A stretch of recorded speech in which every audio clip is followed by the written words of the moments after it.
नमस्कार और स्वागत है आप सभी का आज के वीडियो में। तो आज हम लोग आए हैं पुणे के पास स्थित एक बहुत ही यूनिक ऐतिहासिक जगह को एक्सप्लोर करने, जिसका नाम है भुलेश्वर मंदिर। और अब मंदिर के अंदर जाने से पहले मैं आपको एक चीज़ बता दूं कि दूर से जब हम इस मंदिर को पहली बार देखते हैं तब ये किसी किले की तरह या फिर किसी इस्लामिक आर्किटेक्चर की तरह दिखता है, पर जब हम इसके अंदर प्रवेश करते हैं तब जाकर इस मंदिर का जो असली रूप है वो हमारे सामने आता है। और आज के वीडियो में हम जानेंगे इस मंदिर के पीछे का जो इतिहास था वो समझने की कोशिश करेंगे, मंदिर का जो आर्किटेक्चर है और इस मंदिर की दीवारों पर जो शिल्पकला की गई है वो देखेंगे। तो वीडियो आखिर तक ज़रूर देखना, क्योंकि भुलेश्वर मंदिर जो है वो मध्यकालीन दक्कन का एक बहुत ही महत्वपूर्ण स्थान है। तो चलिए फिर हमारे आज के सफ़र की शुरुआत करते हैं। पुणे से लगभग 50 किलोमीटर दूर मालशीरस गांव के पास एक पहाड़ी पर स्थित है भुलेश्वर मंदिर। यहाँ आने के लिए हमें पुणे सोलापुर हाईवे पर सफर करना पड़ता है और यवत क्रॉस करने के बाद मंदिर के लिए एक छोटा सा डाइवर्जन मिलता है, जिसके बाद रास्ता सीधा पहाड़ी की तरफ चढ़ने लगता है। एंट्री के लिए यहाँ बाइक के 10 रुपए और बड़ी गाड़ियों के 50 रुपए रखे गए हैं और यही रास्ता हमें मंदिर के पार्किंग की ओर ले जाता है। आज जो भुलेश्वर मंदिर हम देखते हैं उसका मुख्य निर्माण 13वीं शताब्दी का माना जाता है।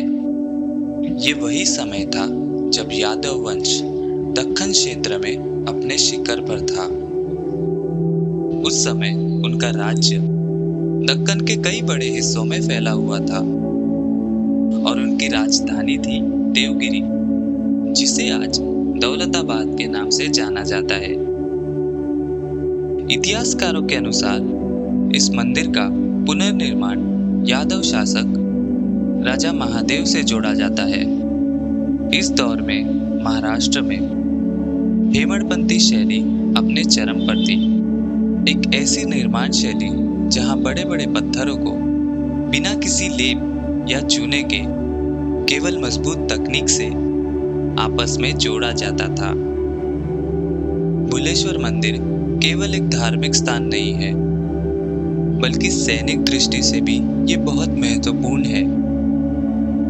पहाड़ी के ऊंचे स्थान पर होने की वजह से इस पूरे क्षेत्र पर नजर रखी जा सकती थी। 1630 के आसपास आदिलशाही सरदार मुरार जगदेव ने यहाँ दौलत मंगल किले का निर्माण करवाया। मंदिर के चारों तरफ मजबूत दीवारें, बुरुज और प्रवेश द्वार बनवाए गए, जिनके अवशेष आज भी हमें देखने मिलते हैं। 17वीं सदी के अंतिम दौर में औरंगजेब के नेतृत्व में मुगल साम्राज्य ने दक्कन में अपने अभियान पर जोर दिया। इस दौरान भुलेश्वर मंदिर को भारी नुकसान पहुंचाया गया। मंदिर के कई भागों में बनी अनेक मूर्तियों को तोड़ा गया।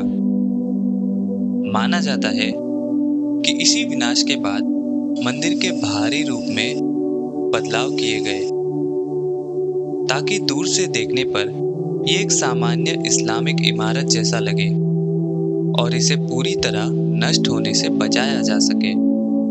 आदिलशाही और मुगल काल में हुए भारी नुकसान के बाद भी भुलेश्वर मंदिर ने अपना अस्तित्व बनाए रखा। मराठा साम्राज्य के उभरने के साथ इस स्थान को फिर से संरक्षण मिला। 18वीं सदी में पेशवा काल के दौरान मंदिर का पुनरुद्धार शुरू हुआ और धीरे धीरे भुलेश्वर फिर से जीवित हो उठा। भुलेश्वर का अंदरूनी भाग पारंपरिक हेमड़पंथी शैली में निर्मित है। इस निर्माण पद्धति की सबसे खास बात है बिना चूने या किसी लेप के पत्थरों को एक दूसरे से मजबूती से जोड़ना। बड़े बड़े पत्थरों को इतनी सूक्ष्मता से तराशा गया है कि वे बिना किसी सहारे के आपस में जुड़े रहते हैं। भुलेश्वर की सबसे अनोखी और रहस्यमय बातों में से एक है यहाँ पर मिलने वाली स्त्री रूप में गणेश जी की प्रतिमा, इस रूप को गणेश्वरी या लंबोदरी के नाम से भी जाना जाता है। भारत के मंदिरों में गणेश जी का ये रूप बहुत ही कम देखने मिलता है। भुलेश्वर की दीवारों पर केवल शिल्प नहीं, बल्कि हमारे इतिहास और पुराणों की झलक दिखाई देती है। यहाँ महाभारत, रामायण और कई पौराणिक दृश्य देखने मिलते हैं। हर स्तंभ और हर नक्काशी उस समय के शिल्पकारों की असाधारण कला को दर्शाता है। इस जगह को समझने के लिए सिर्फ एक मंदिर की तरह देखना काफी नहीं है। ये पुणे सासवड़ क्षेत्र के इतिहास, किले और धार्मिक स्थानों से जुड़ा हुआ एक महत्वपूर्ण केंद्र था। भुलेश्वर सह्याद्री के उन जगहों में से एक माना जाता है जहां कभी मजबूत सैनिक निगरानी व्यवस्था हुआ करती थी। यहां से आसपास के महत्वपूर्ण रास्तों और घाटियों पर नजर रखी जा सकती थी। इस मंदिर के पास ही मल्हारगढ़, धवलगढ़ और पुरंदर जैसे प्रसिद्ध किले स्थित है, जो मराठा इतिहास से गहरा संबंध रखते हैं। इसी के साथ ये जेजुरी और मोरगांव जैसे महत्वपूर्ण तीर्थ स्थानों के भी करीब है।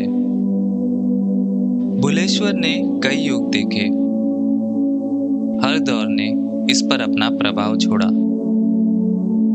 लेकिन इसका अस्तित्व कभी मिटा नहीं। इसी वजह से भुलेश्वर आज भी इतिहास, स्थापत्य और समय के संघर्ष का एक जीवित प्रमाण बनकर खड़ा है।